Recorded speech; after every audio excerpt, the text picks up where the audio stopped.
yun ang sabi ko na doon, mag-isip ka doon. Kung ano man ang mga, huwag ka na magsinungaling. Tinuri kita parang anak ko eh. Hindi ko alam na ganyan ka kasama. Pati ako, papatayin mo pa, kikidnapin mo pa ako. Tinuring ko siyang tatay. Umiiyak nga ako sa harap niya pag may mga problema ako. Pero ang hindi ko matanggap, Cheryl, yung patayin niya buong pamilya ko. Okay lang sana na ako lang yung patayin niya. Tanggap ko yun. Pero ubusin niya yung pamilya ko, hindi ko matanggap yan.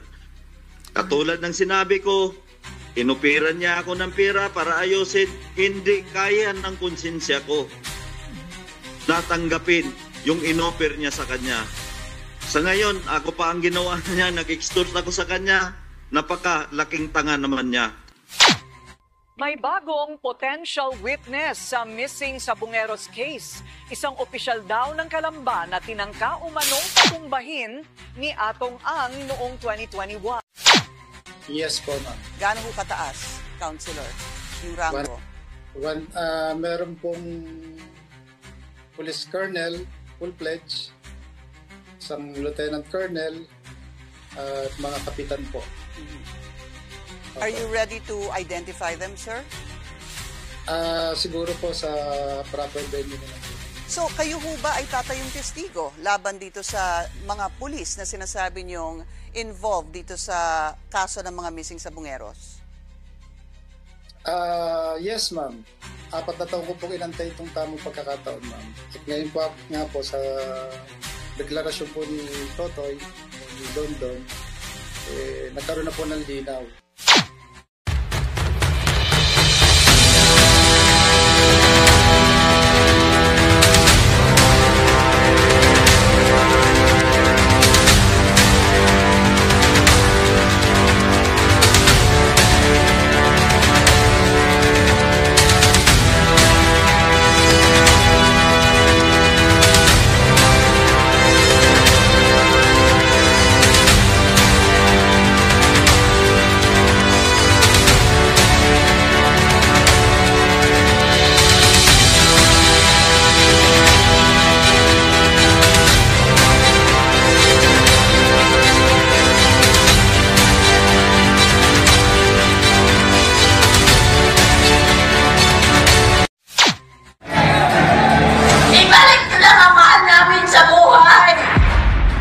Pamilya rin nitong mga dumukot na to, hindi po magtatagal. Kung ano po yung nararamdaman namin sa loob namin at nararamdaman ng mga maliliit na anak namin, mararamdaman din po ninyo yun. Nyo na kung sino yung tinutukoy ko. O si A. Question kung sino-sino nilalabas sila, hindi ba silang lahat? Kumusta? Welcome. At ito yung lingkod Brindel Talibong muling makasama ninyo sa pagkakataong ito.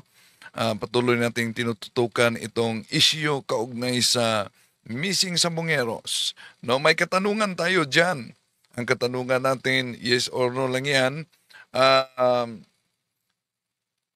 Pabor ba kayo na, di ba ba, kahapon na pakinggan ninyo ang legal opinion sa isang abogado, mahina daw ang ebidensya ni alias Totoy kaugnay sa missing Sabongero. Yes or no? Pabor ba kayo? At alam mo, parang magkatotoo na pala ito hamon na pinagdako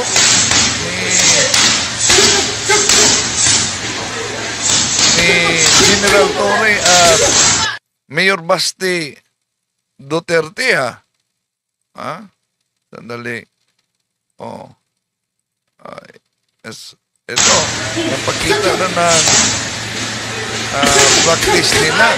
Tatalakayin natin ito mamaya dahil si Chavit Singson nagpahayag na kakasa daw umano siya ng pusta na 30 million.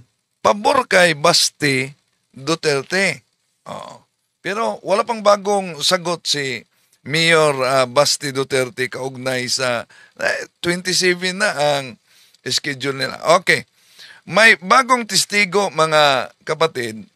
Pero yung ilang bahagi sa kanyang pahayag na masilan, tinanggal natin dahil napakasilan sa naturang pahayag. Sa interview ito, no, ni Pinky Wave, ito. Pero bago dyan, ito pala ang video nila ni alias Totoy, Dondon Patidungan, nung kasama pa sila ni Atong ang kanyang boss, sa isinagawang Senate hearing noon. So sino kayo na nagsinungaling? At saka, Your Honor, yung sinabi niya kanina, nasabi niya, Boss A daw yung kausap ko. Ni minsan, hindi ko tinawag si Mr. Atong ang ng Boss A. Amo po ang tawag ko sa kanya, Your Honor. Sino ngayon na nagsinungaling? Mamaya, tuloy natin yan ang video sa Senate hearing. No, sa Senate hearing, kung saan clever na clever pa si alias Totoy, Dondon Patidungan, kaugnay sa mga pangyayari. Dahil sila'y magkaisa pa. Di pa siya kumakalas ni Atong Ang. Okay.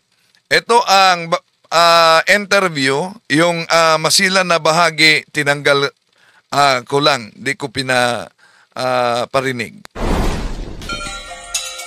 Tingin ko po, ma'am, ang nangyari dyan, doble candidate. Sabay po nila ako sa HPP para sa reward money, tapos meron din sila matatanggap sa online sa atin.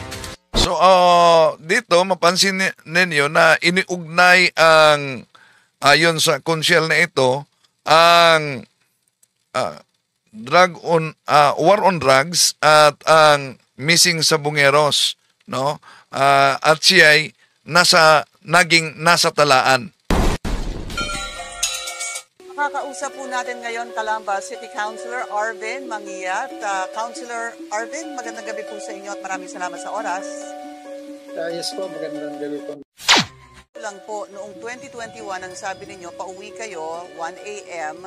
at meron 2 Fortuner at 2 motor ata na hinarang kayo at nagpaputok.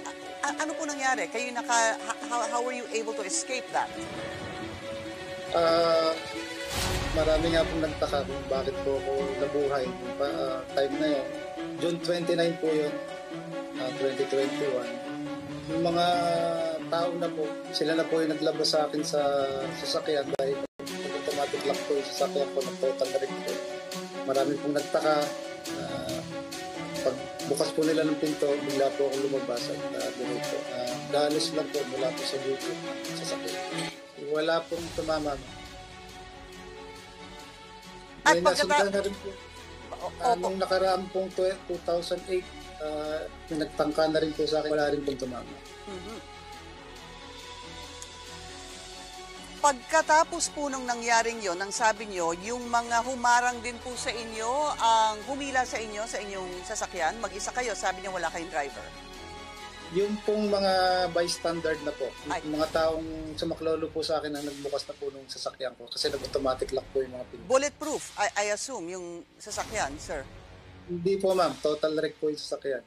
Nakikita niyo po yan, ma'am, nung in-interview po ako sa GMA. Opo. At obviously, may police report po nito nung June, nung 2021, maybe a day after. Ang totoo niyan, ma'am, sa media lang po yan lumabas. Pero yung mga police report po, kaya po ako nagtaka, after 31 days po, saka lang po nagkaroon ng proper investigation. So, di na blatter ang pangyayari? Reklamo na ako sa DILG. Noong nagreklamo po kayo saan, sir?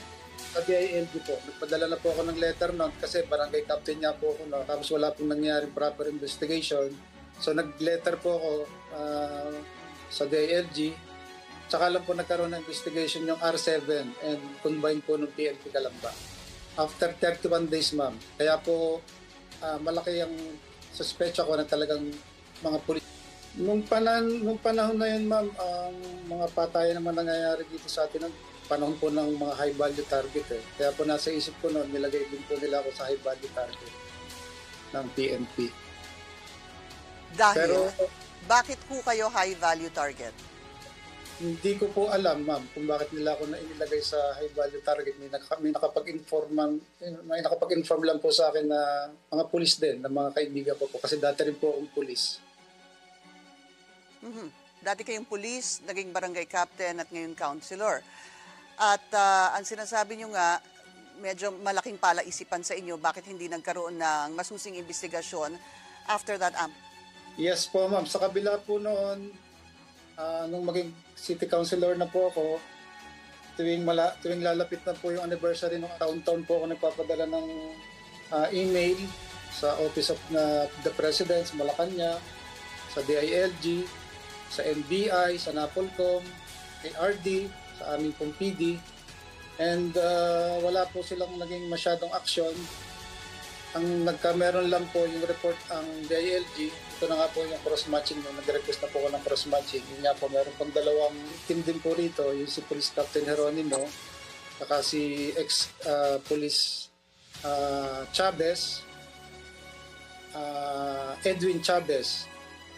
Noong February 27, 2021 po siya. Saka po itong si Police Captain Christopher Jeronimo noong March 16, 2020. Mabas. Anong kinalabasan?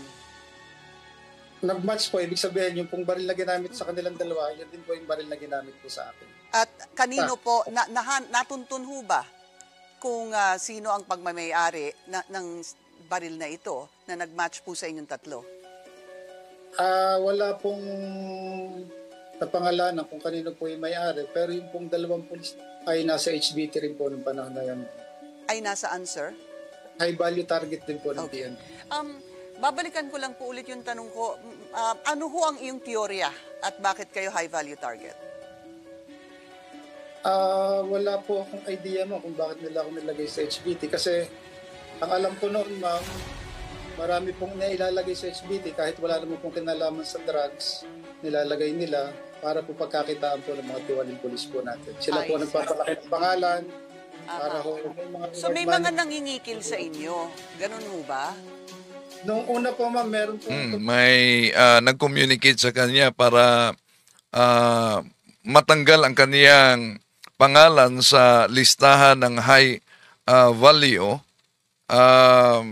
Magbigay daw, pero binabaliwala niya yan. Tumawag, tatanggalin daw yung pangalan ko sa HBT.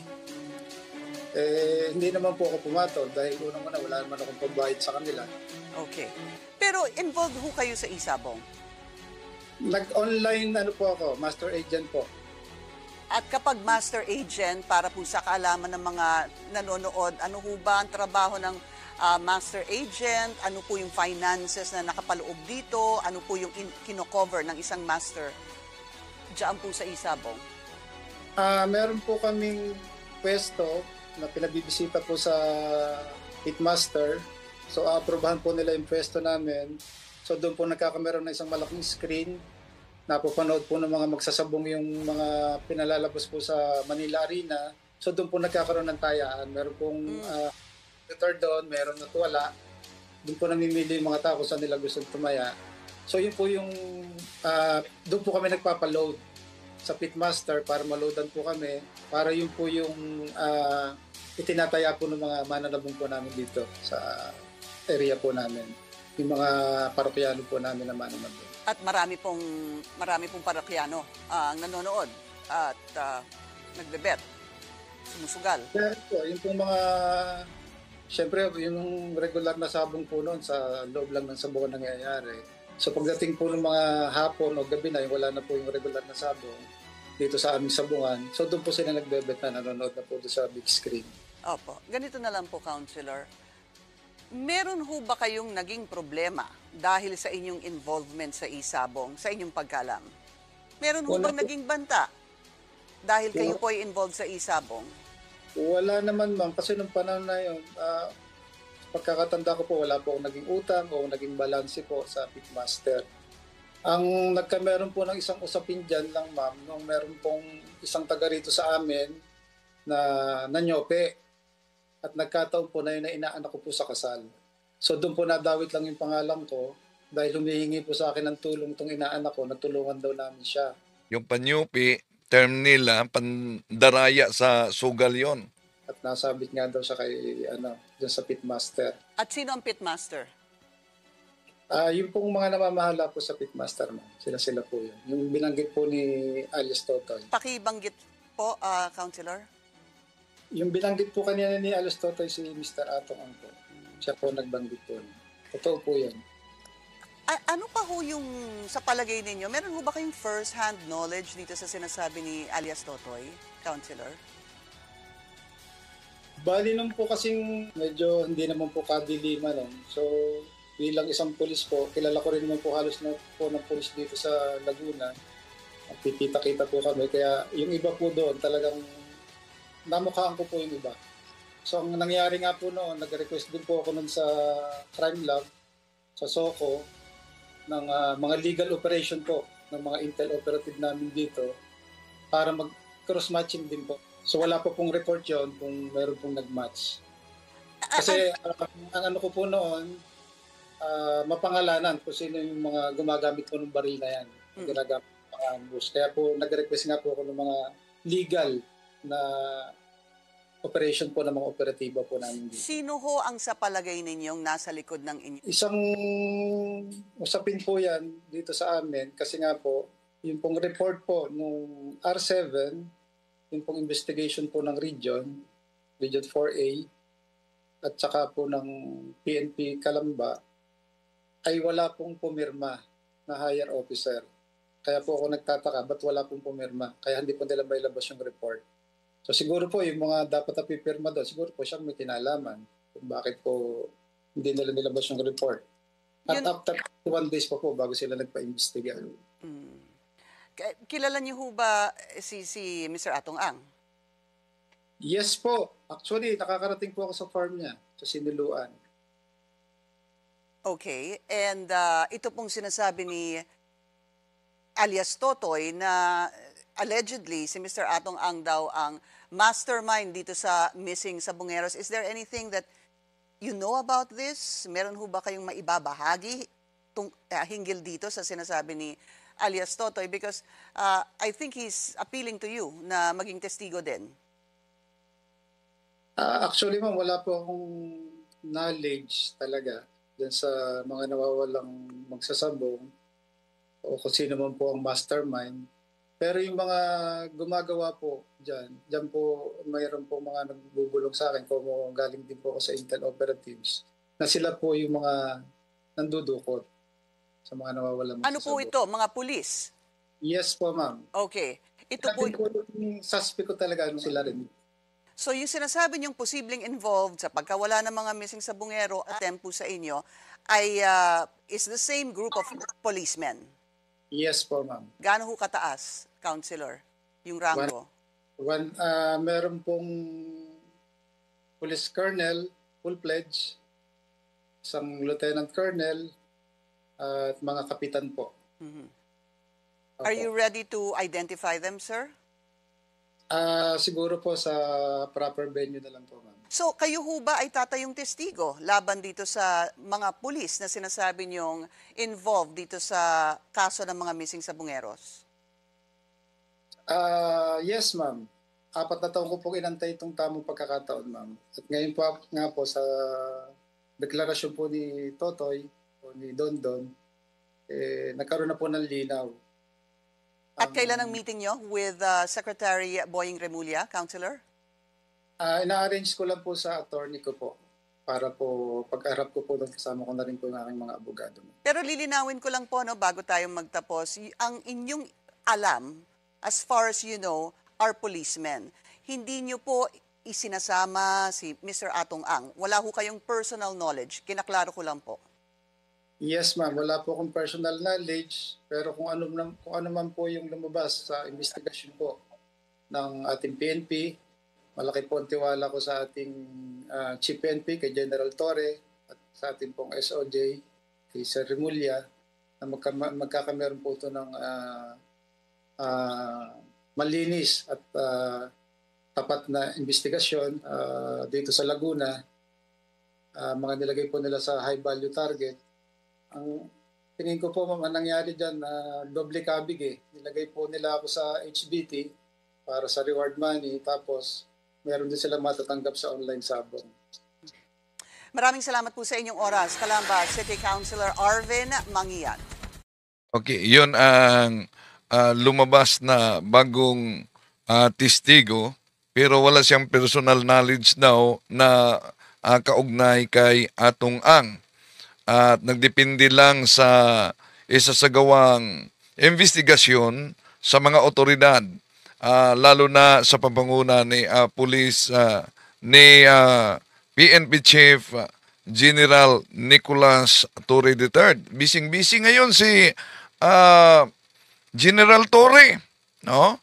Busy sa paghanda para sa July 27, anibersaryo yata yan sa pagkatatag ng Iglesia ni Cristo ni Felix Manalo. July 27, di ba? 1914, nasa kanilang sick registration niya na nilagdaan ni Felix Manalo, ang founder, Quilos Fundadores de esta Asociación San Felix Manalo. So, tinanggap niya ang hamon ni Mayor Basti Duterte. At ito, kanina, ipinakita na sa publiko ang kaniyang paghanda.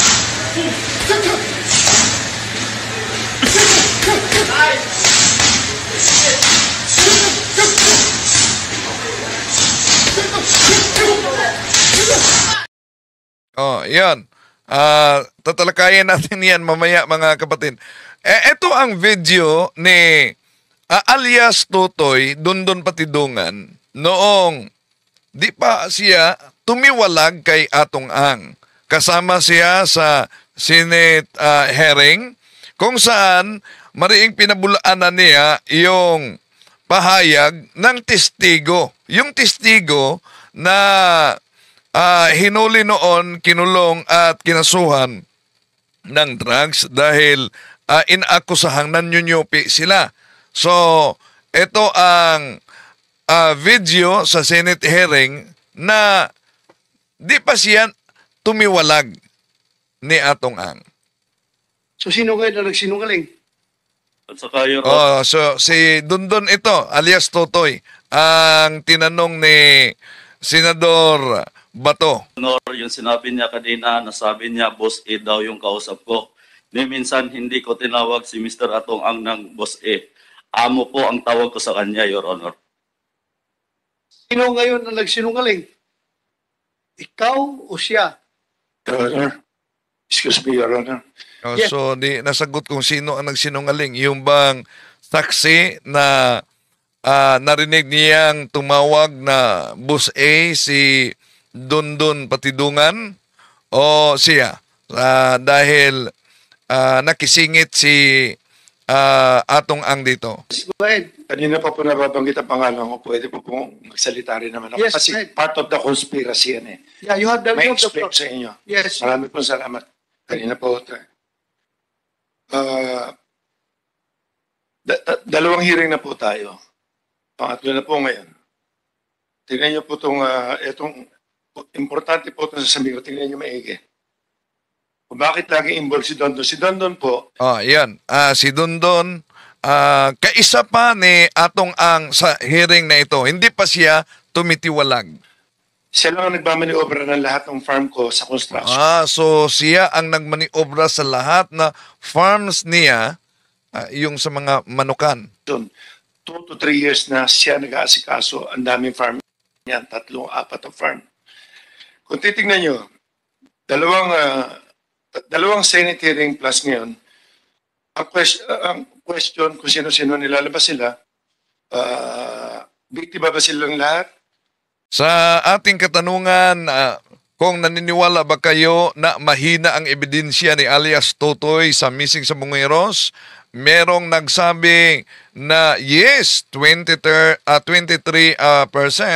habang no naman ay 77%. Okay, tuloy natin si Atong Ang sa hearing ito. Ang media lagi nakafocus na kami lagi, hindi lang kami kumikibot, pinapanood ko lang kung ano nangyayari. Talaga bang si Butch Inonog, big innocent ba? Or biktima? O ano? Mr. Atong Ang, I just would like to remind you na kaya nakafocus sa inyong investigasyon.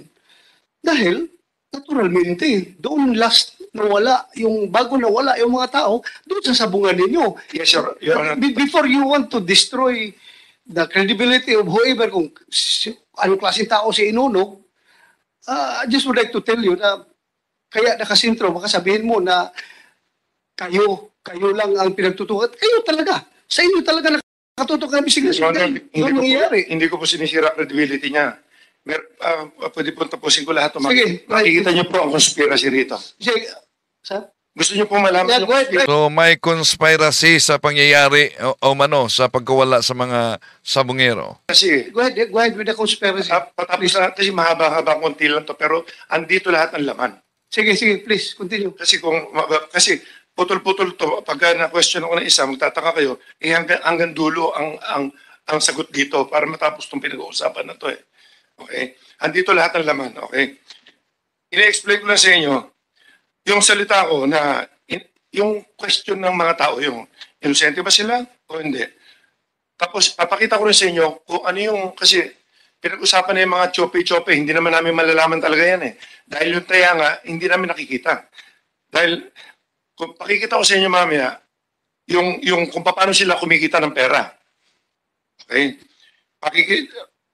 Patutunayan ko rin sa inyo na ayaw ko ng mga, yung dahas-dahas dito, patutunayan ko rin sa inyo. Gusto ko rin, isipin nyo kung sino nasa likod din ito ngayon. So, medyo makikita nyo. Kaya kung sana, pakinggan nyo lang muna. Maraming po salamat. Your Honor. Okay. Your Honor, yung umpisa po tayo nung unang mag-hearing, si Butch Inonog at anak niya, ang sabi niya, driver lang po sila, nangungontrata lang po, at wala po silang alam sa sabong noong una. Hanggang sa lumalim ang investigasyon, inamin niya, may farm pala siya. At yung nagsasalitang si Denmark, trainer niya yan, handler niya. Denmark Simpuego. Okay. At pwede niyo ipacheck, hindi siya ordinaryong tao. Marami siyang connection sa politiko at sa pulis. Okay, ito na ngayon. Pangalawa, merong isang family dyan na sinasabi yung Magbanwa family na ang anak niya nawala. Ang amo niya si Julius Chris Habilio. Yan ang sinasabi niya. Tinanong niyo si Inonog, hindi niya raw kilala yan. Checkin niyo. Si Inonog, tiga-Tanay. Si Chris Habilio, tiga-Tanay din. Hindi raw sila magkakilala, wala raw siyang connection dyan. Pero yung Magbanwa, tiga-Tanay pa rin. Yung family, puro Tanay ito eh. Okay, ngayon, ang sabi ni Inonog, hindi siya involved masyado sa sabong at ang anak niya, driver lang, nangungontrata lang, binabayaran yata ng 5,000 or something para kumita. Video tayo para makita natin. Yung slide. May PowerPoint presentation si Atong Ang sa Senate hearing. Pwede pakita yung picture? Ayan na. Yang number 1, kung makikita nyo, yan ang Inonog, Butch Inonog. Siya mismo ang bumibitaw ng manok. Hindi siya small time. Yan. Ang entry name niya, BGT1, Matao, Baluarte, Guapo. Fight number, ano yan, makikita nyo pangalan niya dyan, ang sulat Butch. Isa siya sa owner. So, yung sinasabi niya hindi niya alam, yan, okay. Na hindi siya nagsasabong talaga. Ulitin natin na sa hearing na ito, di pa kumakala si Dondon Patidungan kay Atong Ang. Number 2, nakikita niyo si Inonog na andun doon sa likuran ni Lito Guerra na kasama niya, magkakasama sila sa entry yan. So, ibig sabihin, nandun din siya sa arenang yan. December 20, 2021. Number 3, siya pa rin ang bumibitaw niyan. Si Inonog pa rin. Inaano kasi na hindi ako naninira, tingnan niyo lang maigi. Ito na ngayon ang papakita ko sa inyo na sinasabi niya, ito ngayon, kinuha lang namin to sa ano namin, sa makina namin. dahil lumabas yung pangalan, malalaman lang naman natin eh. Yung Chris Abilio, Julius Abilio, tatlo yung Abiliong yung brothers na yan. Na sinasabing financier. Sabi ni Inonog, wala rin sa kinalaman dyan, hindi niya kilala, pero Tigatanay, same barangay, pare-pareho sila. Okay? Tingnan niyo yung number 4. Slide number 4. Kung titingnan niyo yun, December 20, 2021, sa Manila Arena, ang entry nila BGT1, yan yung binibitawan ni ano kanina, ni Onong na picture. Team BGT1, Baluarte, Guapo, ang owner boots. Tignan niyo yung posta nila. Yung posta itong sila Habilio, sila Julius. Ang posta nila, lahat, pumupusta lang sila doon sa manok na kalaban ni Inonog. Yung binibitawan nila. Meron sila Inonog ng dalawang sultado to, number 225 at 249. Meron ang manok ni Inonog, nasa wala ang pusta nila Julius, nila Abilio. All in all, yung araw na yun, ang kinita nila 1,194,941. That was sa December 2020. Okay. Number 5. December 28. Hindi raw sila magkakilala. BGT1 na naman. Entry na naman ni Inonog. Ibang araw to, December 28. Okay. 4 na laban niya. 200, 208, 229, 240. Lahat ng pusta ni Julius na hindi niya kilala, nasa wala na naman. Ang kinita nila nung araw niya, 969,000. Okay. Kailan namin na-check to, dahil nga may nakita kami pangalan, hindi namin ma-check talaga yan dahil wala kang pangalan yung mga iba dyan. December 21, the next day, may dalawa na naman silang manok na nilaban. Ang pusta na naman nila Julius, against na naman, sa manok na naman ni Inonog. Kumita sila ng 632,954. Number 6. Number 7. January 13. Ito niya tayo sa Manila Arena. Ito niya tayo yung sinasabing may problema sila. Okay. Si Julius na naman. Sila Julius na naman. Fight number 62. Ang pusta na naman ni Julius, sa wala na naman. Nasa meron kasi. Fight number 73. Saka fight number 98.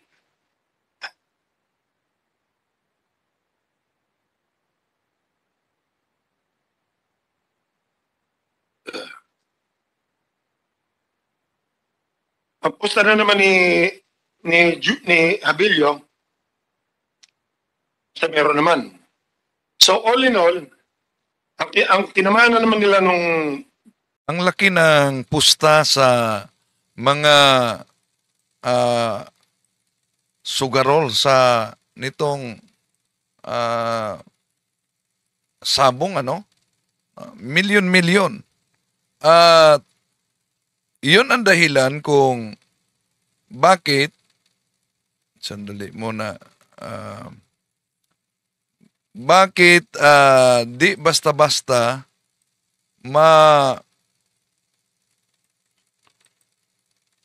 mahinto ito. Hinanap ko yung, ito pala. May pahayag dito si Alejandro Tingco, ang chairman ng PABCOR, noong July 8, sabi niya dito, ganito ka laki pala, no? Sabi niya dito, ito po ang makita natin. Sabi niya, so the impact of this is hundreds of billions and revenue for our country that could potentially be lost if the total ban is enacted. So, hundreds of billions. Ang laki pala ng kita ng sabong sa ating bansa sa gobyerno. Pero kung 100 of billions ang makita, ang tanong dito, ba't ang ating bansa lumubog? Parang sa baha, lumubog sa utang. Meron palang source na hundreds of billions. Kaya may reaksyon dito si Cardinal Pablo Virgilio David, ang dating CBCP President. Sabi niya sa kanyang reaksyon, so I responded, just legalize Shabu. In that way, the government will earn. Just legalize all other sources of addiction for Filipinos because that's the same logic. Yun ang reaksyon ni Cardinal Virgilio David. Kaugnay. So, malaki talagang pustahan nila at karamihan sa mga nagsusugal, may mga nagsusugal na walang trabaho. Pero, grabe ang kanilang pagsusugal.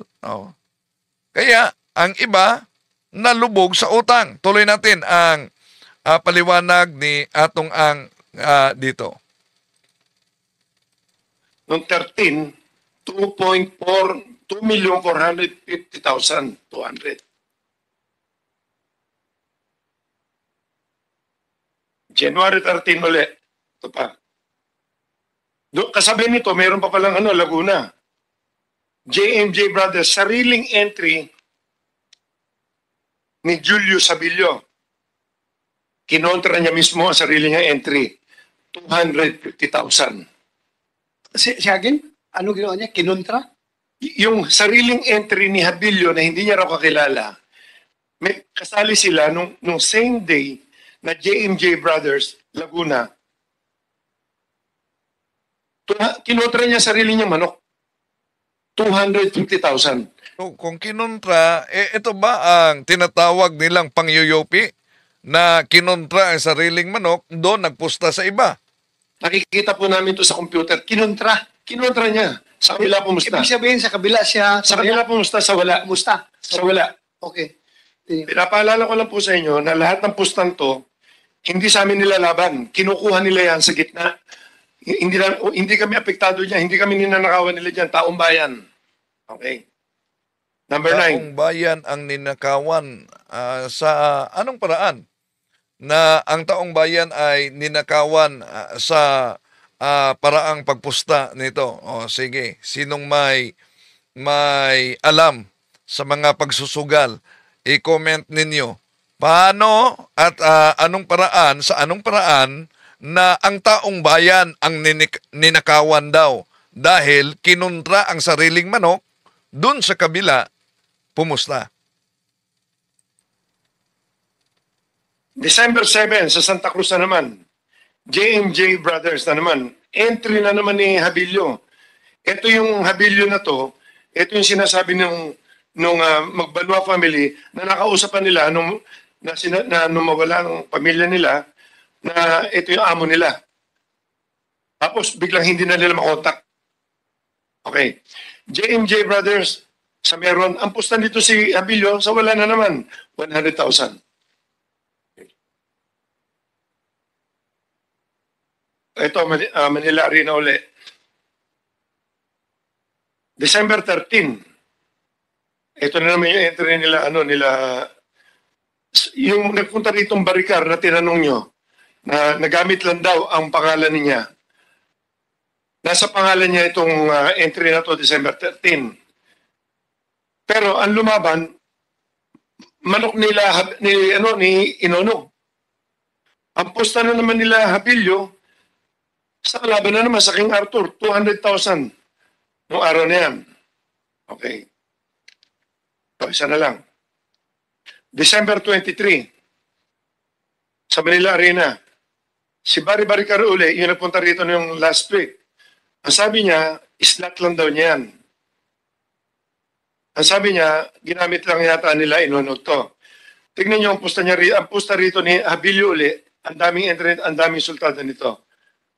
108, 151, 179, 221, saka 243, 255.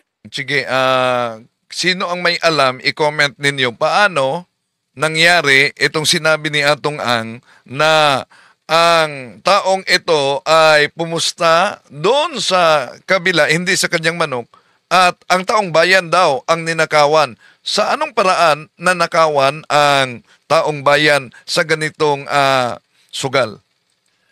Lahat ng pusta nila sa kalaban, kumita sila ng 2,595,980. So, ang na-check lang namin, sa loob niyang ilang araw na yan, ang kinita nila is 8,447,831.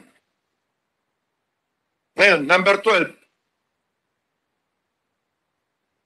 Laki, ha? Yan po yung tatlong habilyo na sinasabi niya hindi niya kilala. Tigatanay din yan. Pare-pareho silang tigatanay. Number 13. O yan yung ID niya. So, pinakita ko lang sa inyo kung ano yung system ng mga pandaraya, yung mga sindikato. Isa lang yan sa na-identify namin na sinasabi po ni Inunog na hindi niya kilala. Pero tignan nyo kung pag-aaralan ko, kasi ako nga ang nakakaalam ng mga game na ganyan, makipag-usap lang siya sa maraming ganyan. Tatayaan nila lahat ng makina, iba-ibang account. Yan yung sinasabi nila nung una na hearing, hinahanap nila 200 million. Sino naghahanap ng 200 million? Sila Inunog ba? Sino? Meron sila sinabing 200 million na si IDG dati. Ilan yung tinitimbrihan na yan? Ang tawag doon timbre. Ilang financer yan? Hindi ko ma-check yung mga iba, Your Honor. Dahil hindi ko naman nakita yung mga pangalan eh. May ano nga, hindi namin ma-check yun. So in short, Mr. Atong Ang, gusto mo talagang yung presentation mo kayo na klaro yon na involved sa panunyupi yung mga Habilyo brothers at Inunog. Yun ang ibig mo sabihin. Nanalo silang 8-point-something million dahil sa panunyupi. Kung nanyunyupi ito at yung hinuhuli ay nanyunyupi, asan itong mga taong ito? Ba't di nahuli kung nakaatin ito sa Senate hearing? Honor, Yun. hindi ko rin masasabing choppy yan o kung anong klase ginagawa nila. Pero Ko lang basta klaro sa presentation mo, nasa kabila sila tumataya. at ito po lang, napatunayan po natin. Very clear man yun, recorded yun di ba? Computerized yun. Choppy na nga tawag kaya lang pag Yung ang tawag noon dahil doon sila tumataya sa kalaban ng manok nila. Yes, Diba? lahat po ng taya ni Habilio, kung alin yung entry ni Inunog, nasa kabila sila lagi all the way. Lusot lahat. Pero hindi ko naman ma-check yan eh. So sino ngayon ang magagalit sa kanilang panyunyupi? Yan. Sino ang magagalit? Dahil nanyupi sila. Wala pong magagalit sila. Sila yung makakausap eh. O Baka hindi po binigay. Hindi ko, kung marami silang kausap na financer po, Your Honor, hindi ko naman kasi lalawakan ko utak ko, kung marami connection si Inunog, kung marami bakit lagi ang manok niya ang kinukontra ng mga financer? okay. Yun ang ini-explain ko lang sa inyo. Yes. Every time papasok ang manok niya, isang financer na to, kumita ng 8 million mahigit sa loob lang ng ilang araw. Ilan niyang sinabihan niyang yan? Ilan nakausap niya? Okay. So settled na natin yan na involved sila sa game fixing. Settled na niya. Ako mismo, nag-agree ko. With your presentation, I am totally convinced na involved sila sa game fixing. Now, with the existence of the game fixing, sino ngayon ang apektado at nagagalit sa game fixing na ginagawa nila? Kung ako tatanungin, Your Honor, Yes po. number 100% game fixing na talaga yan. Yes. Sino ang nagagalit? Pero ito ang question mark dyan.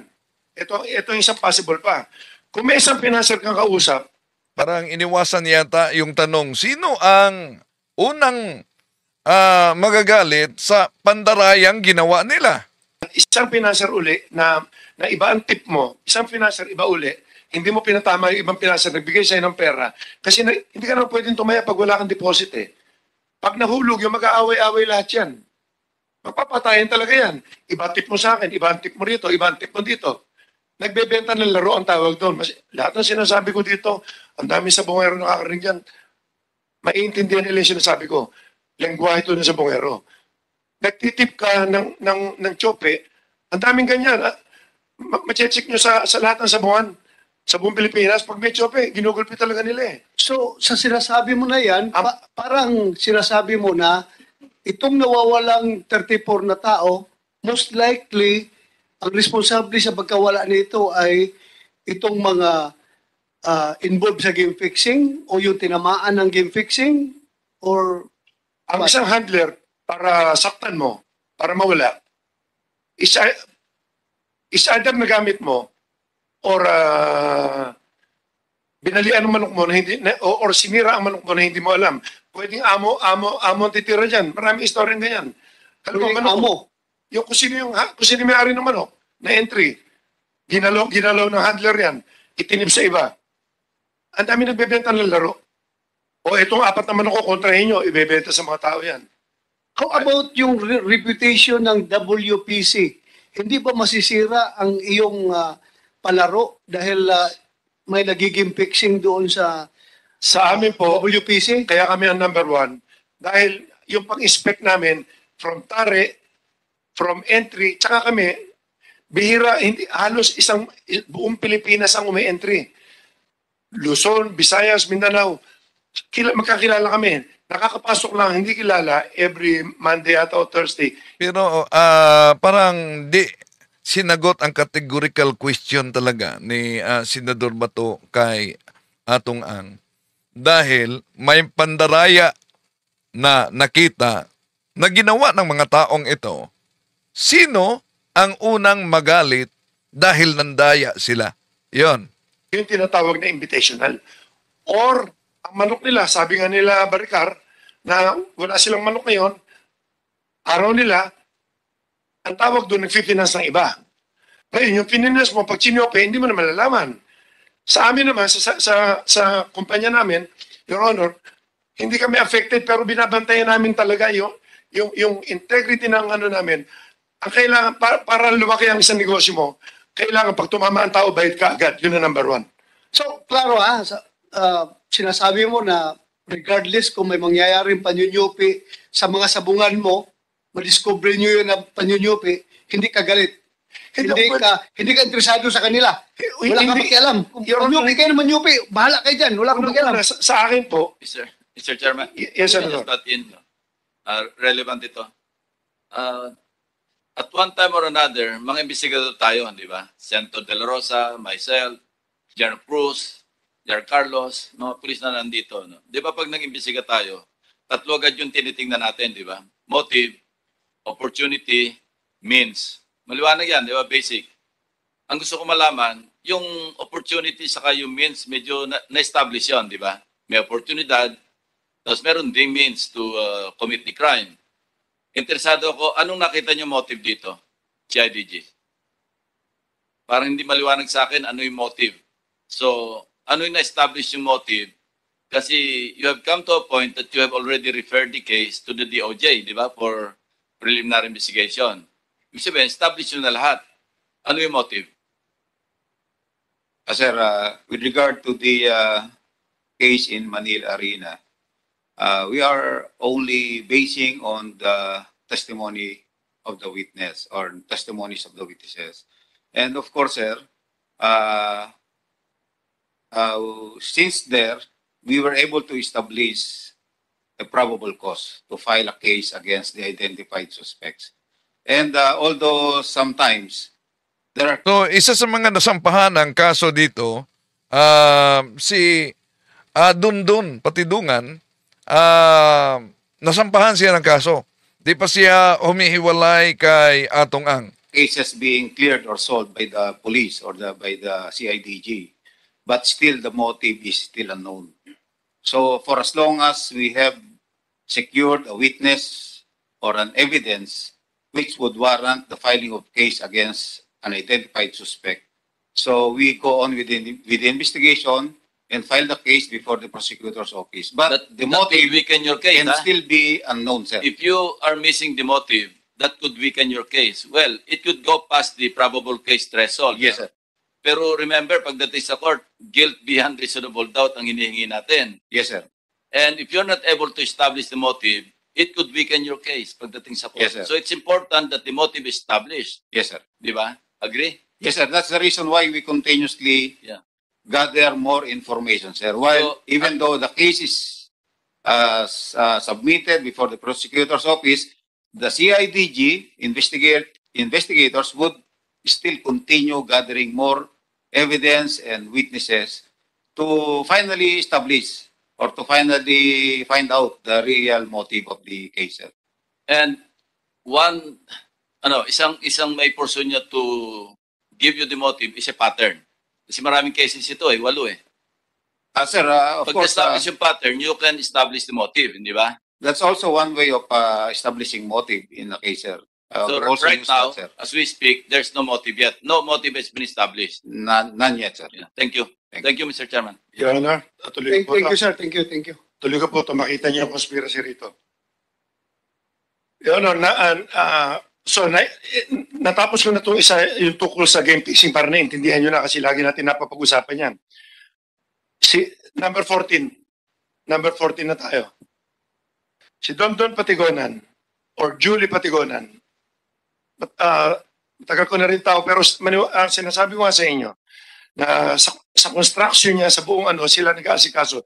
Pinagkakatiwala ko siya sa mga No, so pinagkakatiwalaan niya si Dundun, no?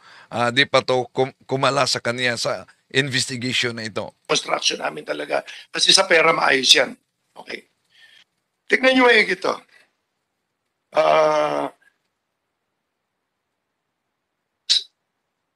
2019, kinasuhan siya ng murder, frustrated murder sa Tanay. Tanay din. Na-dismiss. 2019 to as early as 2019 tinatrabaho na kami. Okay. 2019, nabuo ko lang ang istorya hanggang natapos itong araw na to hanggang huli. 2019 kinasuhan siya. Sandali. 2019, kinasuhan siya. Kinasuhan siya. 2019, wala pang kuhan ha? Wala Si Dundun kinasuhan umano 2019. pang isa. Pero dito na ba pumasok yung pahayag ni Dundun na may gumagapang na judge para sa mga kaso na madismiss? Noon. May mga sabong na ho kami nun. Pero wala pang isabong yung wala, ang pagkor isang taon lang po mahigit.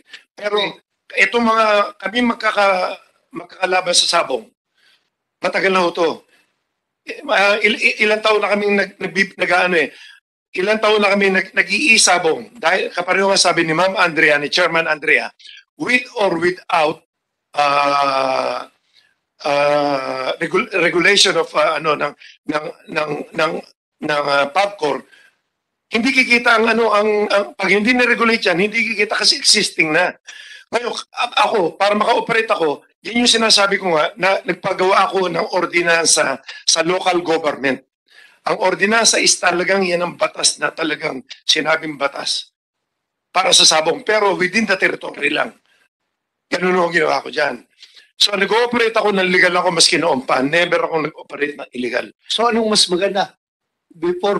Bago pumasok ang PAGCOR o Alin na mas malaki? ano mas malaki sa'yo? Kita mo. Biglang lumaki ngayon kasi naging nagkaroon kasi ng nagkaroon na ng internet na todo, nagkaroon ng payment system, pinag-aralan ko lahat, magka-COVID lahat, nagkaroon na ng mga na-improve na. Kahit mga napaulat na, kahit mga bata naglaro na ng online gambling. Kasi pag ako siya nag-design, nag-upgrade ako na upgrade. So salamat ka sa PAGCOR na nalegal kayo at lumaki pa yung income mo. Well, legal na, hindi ako masyadong Imagine, ayon sa PAGCOR, anong kikitain? Magkaanong kikitain daw? Hundreds of billions and revenue for our country that could potentially be lost if the total ban is enacted. Yun ang kinatatakutan ng PAGCOR. Hundreds of billions. Ang laki. Pero bakit lumaki ang ating utang kung bilyon-bilyon ang pumasok galing sa sugal? Pero ilang buhay ang nawala. Ilang pamilya ang nasira. Ilang buhay ng mga bata ang napaulat ayon mismo sa Senate hearing na nagpatiwakal dahil sa pagkalulong sa sugal at lubog din sa utang. Tuloy natin. After sa pera, Your Honor. Hindi, kaya nagpasalamat ka. Nagpapasalamat ako kasi ang gusto ko talaga po ay tumulong sa gobyerno lagi. Maganda. Kaya nga ako rin nag-suggest na taksan kami ng yung suggest na 5% of GGR. Ako, So, lalo natin without pagko-regulation, mababa ang kita nyo. With pagko-regulation, gumanda. Ang gusto sakto ko ng isabong. una-una mga bangko, ang mga payment system, Okay. open na kami. Kasi alam nila legal na legal eh. Kasi pag ipapakita mo po sa bangko is ordinance lang, nagkakaroon ng question eh. Thank you. Let's give the floor to Senator Tolentino first. Isang tanong lang, Mr. Chairman. Pwede bang bumalik tayo sa slide number 3? Number 40 na tayo ngayon eh. Okay, number 3. Number 3, balik lang natin. Ikaw ba may control? Number 3? Apo. Okay. Number 3, Ang tanong lang to, isang presentation. kalahati. Ito. Ay, nagbibitaw siya. Lalamig tong kape ko. 3 or 4, siguro. Yan po. I have nothing to do with the person. Hindi, lumampas mo kayo. 3. Yung kanina. Yan. Wala po akong pakialam ngayon sa personalities involved. Gusto ko lang makita itong physical environment. I-clarify ko lang sa'yo. Saan po ito? Manila Arena po. Manila? Yes. So hindi ito yung buong Rueda, hindi ito yung buong Sabungan. Ito ba yung binabanggit mo na? Kasi parang yung likuran parang tarpaulin nata yan, kumot, o ano ba yan, lona. Ano ba? May video yan. Pwede namin ipakita sa inyo totoong video. Ibig sabihin, ito po ba ay yung buong Sabungan o isang kwarto sa Sabungan o isang studio? Lahat po ng tatlo lang po yan eh. Lahat, studio lang lahat. Studio. Wala kami sa buwan na may mga taong pumapasok. Hindi ganun. Gusto kasi, marami kasi nakikinig tayo mga kababayan ngayon kasi kanina tinatanong ka ni Chairman, nagpapasalamat ka sa PAGCOR, binigyan kayo ng lisensya, nakapag-operate kayo. Binasa ko rin yung, ready ang PAGCOR mamaya, tatanungin ko kayo. Binasa ko rin yung regulatory framework ng PAGCOR. Yes. Sabi ng PAGCOR, live streaming noong actual cockfight. Yes. Sa Sabungan. Yes, Your Honor. Kung saan kayo humingi ng ordinansa na binanggit mo, di ba?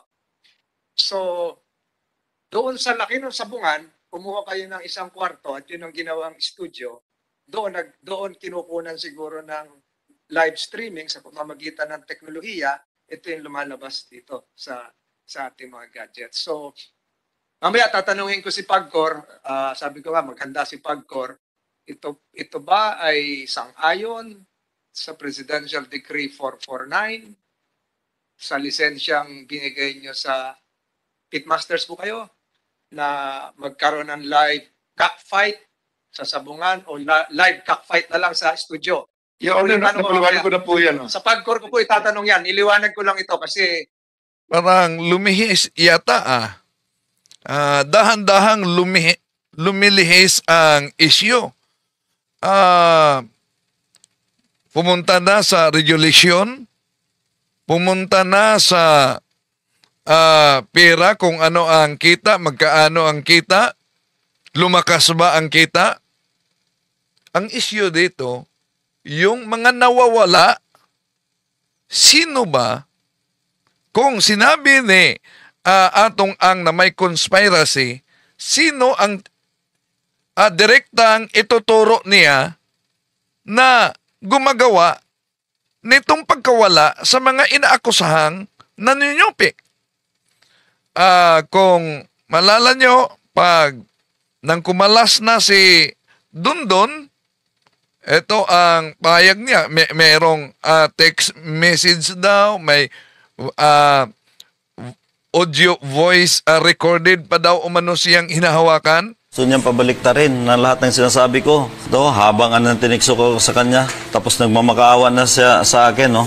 Sabi ko, maraming salamat, pinagtulaan mo ibang tao kaysa akin, nagmamalasakit sa iyo. Simula noon pa, kaya ipagpalit ko buhay ko, huwag ka lang maagrabyado. May mga tao na dumating sa buhay mo, 2021, nakalimutan mo na lahat.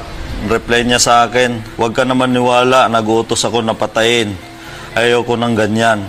Sana maayos pa, samahan natin. Tapusin na natin ang gulo tayong dalawa kung okay sa'yo. Ito na lang yung last text niya. May panahon pa magbago ang mga tao. Ang sabi ko sa kanya, sige, Panginoon na lang bahala sa inyo. Meron pa akong boses nila dalawa na konversasyon ng isang artista. Plano niya itong patayin yan lahat. Dahil nung una, gusto niya pa akong bayaran ng halagang 300 million. Pangalawa, hindi ako pumayag. Ginawa niya pang 500 million. Ngayon, hindi pa rin ako pumayag. Binaliktad niya. Ako daw nanghihingi sa kanya ng pera. Di baling mamatay ako, may maiwan lang akong legacy na matulungan ko itong mga kamag-anak na nawalan, mga mahal sa buhay. Yun ang pagkalas na ni Dundon sa kanyang amo at inamin naman sa Senate hearing na pinagkakatiwalaan talaga ni Atong Ang si Dundon. Ngayon, nahinto na ang sabong, no? At may inaabangan. Ano yung inaabangan? Maganap kaya yung boxing for charity?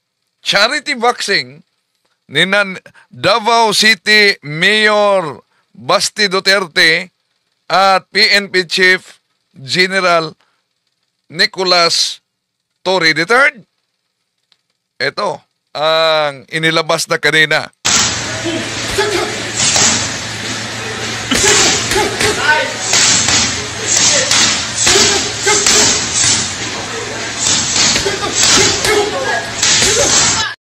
Si Chavit Singson, Governor Chavit Singson, pupusta daw siya ng 30 million kay Basti Duterte. So, iwan ko kung magaganap ba ito. Maraming salamat sa iyong pagsubaybay. Itong yung lingkod, Brad Wendell Talibong. Hanggang sa muli. Bye-bye.